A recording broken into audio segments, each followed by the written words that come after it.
देखो बच्चों, हम लोग स्टार्ट करते हैं आज यहाँ पर कॉनकेव लेंस के बारे में। और हम लोगों ने प्रीवियस क्लास में पढ़ा था कॉन्वेक्स लेंस, और आज हम बात करें कॉनकेव लेंस के बारे में। तो कॉनकेव लेंस के हमारे पास यहाँ पर 3 रूल्स है। देखिए, सबसे पहली बात तो मैं आपको बता दूँ, ये कॉनकेव लेंस होता है। ये देखिए, दोनों तरफ केव जैसी स्ट्रक्चर है मेरे पास। ये हमारे पास सी या ओ से हम इसको रिप्रेजेंट कर सकते हैं। This is the optical centre. ये हमारे पास फोकस है, ये एफ डैश है, ये 2f डैश होता है, और ये मेरे पास इधर में ट्वाइस ऑफ फोकल लेंथ होती है बच्चों। अब हम देखते हैं यहाँ पर, देखो हमारे पास टोटल 3 रूल्स है। रूल नंबर 1 सीसी, अगर इंसिडेंट रे कभी भी आती है सेंटर पर, तो ऑप्टिकल सेंटर से होते हुए जाएगी, वो सेंटर से ही रिफ्रैक्ट हो जाती है बच्चों। सेंटर से आएगी, वो सेंटर से ही चली जाएगी।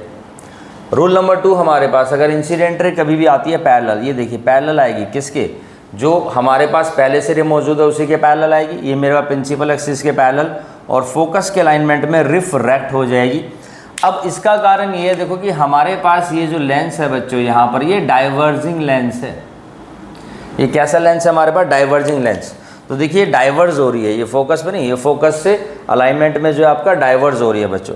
ठीक इसी तरीके से अगर मेरी इंसिडेंट रे आती है कभी फोकस के अलाइनमेंट में, तो ऑप्टिकल सेंटर से क्रॉस होते ही आपका पैरेलल जाएगी। यानी पैरेलल जाएगी तो फोकस पे से, और फोकस पे आएगी तो पैरेलली हमारे पास यहाँ पर ये रिफ्रैक्ट हो जाती है। और इन्हीं रूल्स को फॉलो करते हुए हम यहाँ पर बात करेंगे बच्चों कुछ केसेस के बारे में। फॉर्मेशन ऑफ इमेज कैसे होती है ना कॉनकेव लेंस। ये देखिए, ये मेरे पास कॉनकेव लेंस है बच्चों।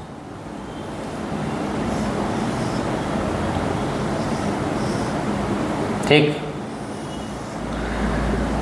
ये optical centre, this is the F, ये हो गया एफ डैश। अब हम देखते हैं कि कोई भी ऑब्जेक्ट है हमारे पास, और ऑब्जेक्ट हमारे पास यहाँ पर खड़ा हुआ है बच्चों फ्रंट में। ये देखिए जी, कभी भी आपको कोई भी रे डायग्राम बनाना हो तो एक बात याद रखना कि हमेशा पहली इंसिडेंट रे हमेशा पैरेलल फेंक के मारो प्रिंसिपल एक्सिस के बच्चों। अब देखिए, अगर ये पैरेलल जाती है तो पैरेलल जाएगी तो आपका मैंने क्या बताया, ये फोकस के अलाइनमेंट में रिफ्रैक्ट होगी बच्चे। देखिए पैरेलल तो फोकस के अलाइनमेंट में, यानी कि इस तरीके से ये गई और ये रिफ्रैक्ट हो गई, लेकिन इस फोकस के अलाइनमेंट में। दूसरी रे हम यहाँ से लेंगे बच्चों, कहाँ पर जी? सेंटर पर। सेंटर पर रिफ्रैक्ट होकर सेंटर से निकल जाएगी। अब हम देख रहे हैं दोनों रे एक्चुअली में मीट कहाँ कर रही है, वो यहाँ पर। तो ये है ऑब्जेक्ट ए बी, और ये है हमारे पास ए डैश बी डैश बच्चों। तो हमारे पास यहाँ पर ये इमेज की फॉर्मेशन हो जाती है। और जो इमेज हमारे पास यहाँ पर बनी है बच्चों, वो कहाँ पर बनी है? Between C and F. सबसे पहली चीज़ पोजीशन आपसे पूछा गया है, तो बिटवीन सी एंड एफ के बीच में हमारे पास यहाँ पर इमेज बनी है। दूसरा हम लोग क्या देखते हैं, ये जो इमेज हमारे पास बच्चों है, ये लेंस के फ्रंट में तो वर्चुअल है, इरेक्ट है, और सबसे ज़रूरी चीज़ यहाँ पर जो है स्मॉलर देन ऑब्जेक्ट बच्चों। It is smaller than object. और यहीं पर हम लोग क्या देखते हैं, देखो आपसे क्वेश्चंस पूछा जाता है कई बार कि how to distinguish between concave lens and convex lens, कि आप कॉनकेव और कॉन्वेक्स लेंस में कैसे डिफरेंशिएट करेंगे। बहुत ही आसान तरीका है बच्चों यहाँ पर कॉनकेव और कॉन्वेक्स के बीच में डिफरेंस बताने का। देखो सबसे पहली बात, कॉनकेव लेंस में हमारे को जो ऑब्जेक्ट की इमेज बनती है वो छोटी बनती है, तो हमारे को बिना टच करे बिना पता चल जाएगा। कॉन्वेक्स में इमेज जो बनती है वो बड़ी बनती है, जबकि प्लेन मिरर में, मिरर का तो जिक्र ही नहीं है, लेकिन मिरर में हमारे पास सेम साइज़ की बनती है। तो we can easily distinguish between a concave lens and convex lens बच्चों। ठीक इसी तरीके से कॉनकेव मिरर, कॉन्वेक्स मिरर और प्लेन मिरर में भी हम लोग यहाँ पर डिफ्रेंशिएट कर सकते हैं बच्चों। ठीक इसी तरीके से अगर हमारे पास कोई भी ऑब्जेक्ट होता है बच्चों, कहाँ पर? मान लीजिए इन्फिनिटी पर। यहाँ पर ऑब्जेक्ट हमारे पास कहाँ है? फ्रंट में है, object in front of lens. और यहाँ पर मैं देखता हूँ कि ऑब्जेक्ट कहाँ पर है बच्चों? एट इन्फिनिटी पर है। तो ये मेरे पास लेंस, अब जब इन्फिनिटी पर है मेरे पास, तो हम क्या देखेंगे? पहली रे आएगी पैरेलल, जो फोकस के अलाइनमेंट में क्या हो जाएगी? रिफ्रैक्ट हो जाएगी। दूसरी रे भी पैरेलल आएगी, जो प्रिंसिपल एक्सिस से नीचे ले रहा हूँ, वो भी फोकस के अलाइनमेंट में क्या हो गई बच्चों? रिफ्रैक्ट हो गई। ये देखिए, तो कहाँ मीट कर रही है? यहाँ पर, इधर इस पॉइंट के ऊपर मीट कर रही है हमारे पास, फोकस के ऊपर। तो यहाँ पर इस कंडीशन में जो इमेज बनी है हमारे पास, वो फोकस पर बनी है, वर्चुअल बनी है, इरेक्ट बनी है, और highly diminish, much smaller than the object बनी है बच्चों। ठीक है, चलिए उसके बाद हमारे पास क्वेश्चन आता है how to difference between convex lens और concave lens without touching them. ये बात मैंने आपको बता दी है। देन आपसे पूछा जाता है यहाँ पर अब यूजेस ऑफ कॉनकेव लेंस। हमारे कोर्स में इसके दो ही रे डायग्राम है। कॉनकेव लेंस के यूज़ क्या, देखो सबसे पहले तो हम इसको यूज़ करते हैं स्पेक्स में to correct the defect of vision myopia, to correct myopia, आँखों की जो बीमारी होती है हमारे पास मायोपिया, उसको करेक्ट करने के लिए। मायोपिया का मतलब होता है शॉर्ट साइडनेस, यानी हमें इसमें पास का ही दिखता है, दूर का नहीं दिखता, दूर का नहीं दिखता है क्लियरली बच्चों। तो इस वजह से हम लोग इसको यूज़ करने के लिए यहाँ पर ये यूज़ करते हैं। दूसरी चीज़ हम लोग क्या देखते हैं, इसको यूज़ किया गया था बच्चों टेलीस्कोप में, ये टेलीस्कोप में यूज़ किया जाता है। उसके अलावा हम लोग क्या देखते हैं, वाइड एंगल स्पाई होल में, डोर्स वगैरह में, और combination with convex lens to make high quality lens system for optical instruments के लिए बच्चों यहाँ पर ये चीज़ें आपकी यूज़ की जाती है। उसके बाद हमारे पास लेंस फार्मूला के बारे में बात करते हैं। तो सेम लेंस फार्मूला है वही जो हम लोगों ने पहले पढ़ा है बच्चों यहाँ पर कॉन्वेक्स के अंदर। तो लेंस फार्मूला है 1/v minus 1/u is equal to 1/f, 1/v minus 1/u is equal to 1/f। Same चीज़ है, कोई भी इसमें ऐसी कोई दिक्कत वाली बात नहीं। और इसके ऊपर हम न्यूमेरिकल्स की एक अलग से वीडियो बना देंगे, क्लास रख लेंगे बच्चों। चलिए लास्ट टॉपिक है हमारे पास अब इस चैप्टर का, that is the power of a lens. ये टॉपिक हमारे कोर्स में पहले डिलीट था, लेकिन पिछले 2 साल से फिर से ऐड कर दिया गया है। तो बहुत ही इम्पोर्टेंट टॉपिक है, और मैं आपको बताऊँ 100% CBSE 2025 में आने के भी इसके चांस है। फिर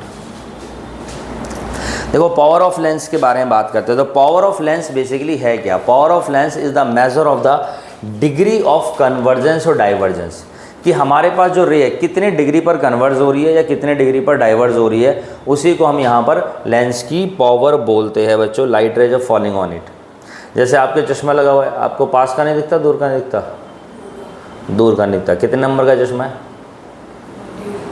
1.5, 1.5, प्लस में माइनस में, चलो। तो देखो जैसे हमारे को दूर का नहीं दिखता जो है, तो यानी कि शान को मायोपिया का इशू है, और इन्होंने कॉनकेव लेंस इनके चश्मे में लगा हुआ है, इसका मतलब बच्चों। अब इनके ना नंबर होते हैं जिसकी कोई भी यूनिट नहीं होती है। आपको बता दूं पावर ऑफ लेंस को हम P से डिनोट करते हैं, जो फोकल लेंथ के इन्वर्सली प्रोपोर्शनल होता है। यानी कि अगर फोकल लेंथ हमारे पास यहाँ पर कैसी होगी बच्चों, ज़्यादा होगी, तो पावर हमारे पास कम होगी, और फोकल लेंथ अगर हमारे पास कम होगी तो पावर हमारे पास यहाँ पर ज़्यादा होती है। बाकी इसकी जो यूनिट होती है वो डायप्टर होती है, सॉरी मैंने बोल दिया इसकी कोई यूनिट नहीं होती, वो रिफ्रैक्टिव इंडेक्स था, उससे कोई यूनिट नहीं होती। पावर ऑफ लेंस की जो यूनिट जो होती है यहाँ पर बच्चों डायप्टर होती है हमारे पास, ठीक है जी। दिस इज द डायप्टर, ये डायप्टर है हमारे पास। और इसके ऊपर हम लोग क्या देखते हैं, कुछ मेन चीज़ें हैं जो हमारे को यहाँ पर पढ़नी है। देखो जी, मान लो हमारे पास यहाँ पर कोई थिक लेंस है, लेंस कैसा है मेरे पास, थिक। जब थिक लेंस होता है हमारे पास तो हम लोग क्या देखते हैं, उसकी जो फोकल लेंथ होती है बच्चों वो शॉर्ट होती है, there is a short focal length. और अगर मेरे पास यहाँ पर थिन लेंस है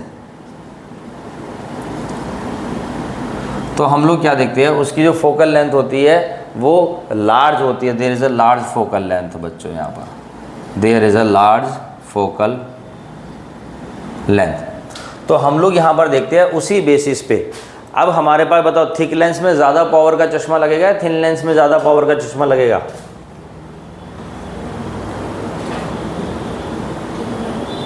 थिक में। थिक में क्यों लगेगा? लेंस थिक है लेकिन फोकल लेंथ कैसी है, कम है। जब फोकल लेंथ कम होगी तो पावर कैसी होगी बच्चों? ज़्यादा होगी। ठीक है जी, पावर हमारे पास कैसी होगी? ज़्यादा होगी। याद रखना, जब भी कॉनकेव लेंस होता है हमारे पास,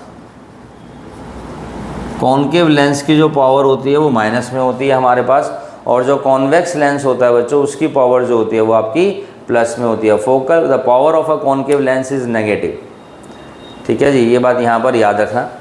तो हमारा जो चश्मा होगा वो माइनस या प्लस के नंबर में होता है, बाकी इसके अंदर और कुछ नहीं है। हाँ, power of a combination of lens बता रखा है बच्चों।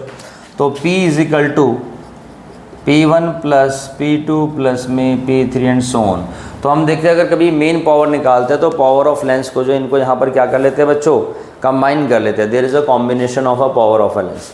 तो P is equal to P1 plus P2 plus P3 and so on, इस तरीके चलता रहता है। बाकी हम ह्यूमन आई जब चैप्टर करेंगे तो उसके अंदर हम लोग पढ़ेंगे कि किस तरीके से मायोपिया होता है, हाइपरमेट्रोपिया होता है, प्रेस बायोपिया होता है, और उसमें किस तरीके से लेंस हम लोग यहाँ पर यूज़ करते हैं बच्चों, और उस बेसिस पे ही हम लोग रिफ्रैक्शन के फिनोमिनन पढ़ेंगे। और नेक्स्ट क्लास में हम लोग यहाँ पर बात करेंगे इस चैप्टर के न्यूमेरिकल्स की। बच्चों आज के लिए इतना काफ़ी है। Thanks for the day. किसी को कोई भी डाउट है, कोई भी इशू है, यू कैन आस्क।